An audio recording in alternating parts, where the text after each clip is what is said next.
Good morning student. Class 6 आज हम new chapter मेरी माँ इस पाठ की रीडिंग करेंगे।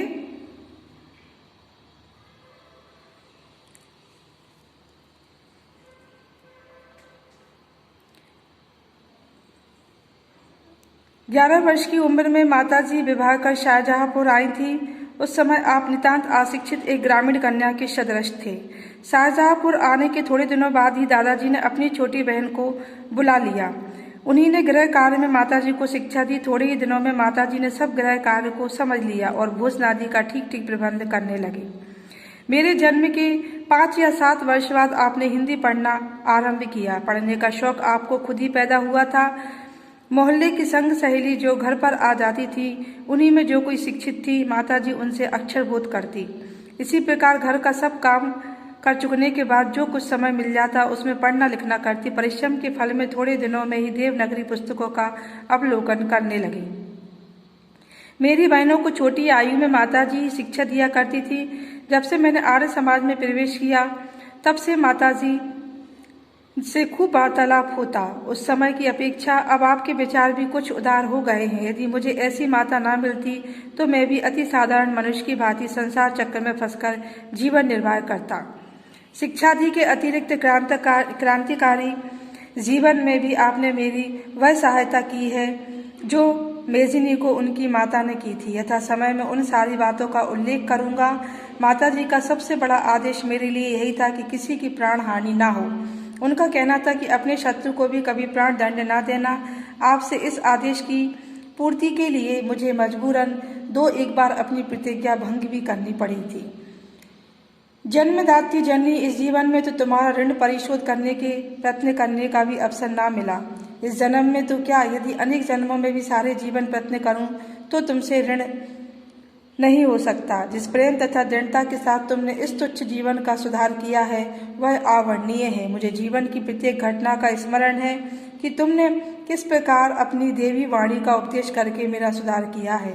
तुम्हारी दया से ही मैं देश सेवा में संलग्न हो सका।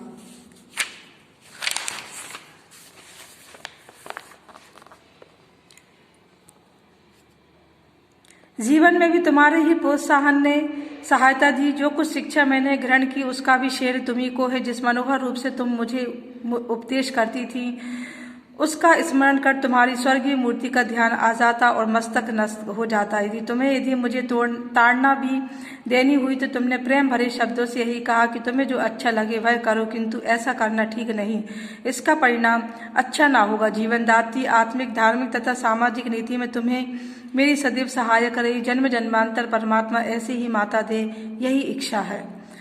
महान से महान संकट में भी तुमने मुझे अधीन न होने दिया। सदैव अपनी प्रेम भरी वाणी को सुनाती हुई मुझे संतावना देती रही। तुम्हारी दया की छाया में मैंने अपने जीवन भर में कोई कष्ट न अनुभव किया।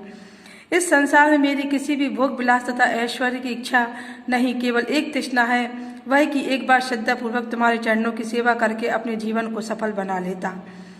किंतु यह इच्छा पूर्ण होती नहीं दिखाई देती और तुम्हें मेरी मृत्यु का दुखद संवाद सुनाया जाएगा।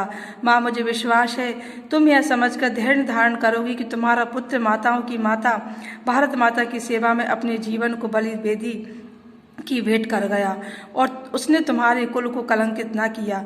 अपनी प्रतिज्ञा में दृढ़ रहा। जब स्वाधीन भारत का इतिहास लिखा जाएगा तो उसके किसी पृष्ठ पर उज्ज्वल अक्षरों में तुम्हारा भी नाम लिखा जाएगा। गुरु गोविंद सिंह जी की धर्मपत्नी ने जब अपने पुत्रों की मृत्यु का संवाद सुना था तो वह बहुत हर्षित हुई और गुरु के नाम पर धर्म रक्षात अपने पुत्रों के बलिदान पर मिठाई बांटी थी। जन्मदात्री वर्दों की अंतिम समय भी मेरा हृदय किसी प्रकार विचलित ना हो और तुम्हारे चरण कमलों को प्रणाम कर मैं परमात्मा का स्मरण करता हुआ शरीर त्याग करूं। इस पाठ को पढ़ने से हमें यह शिक्षा मिली कि हम अपनी जननी मतलब माता तथा जन्म भूमि से उऋण कभी नहीं हो सकते हैं। हमें सदैव ही इनका आदर करना तथा इनकी मान पर मर मिटने के लिए तैयार रहना चाहिए। ओके स्टूडेंट, इसका PDF हम सेंड करेंगे। Good bye.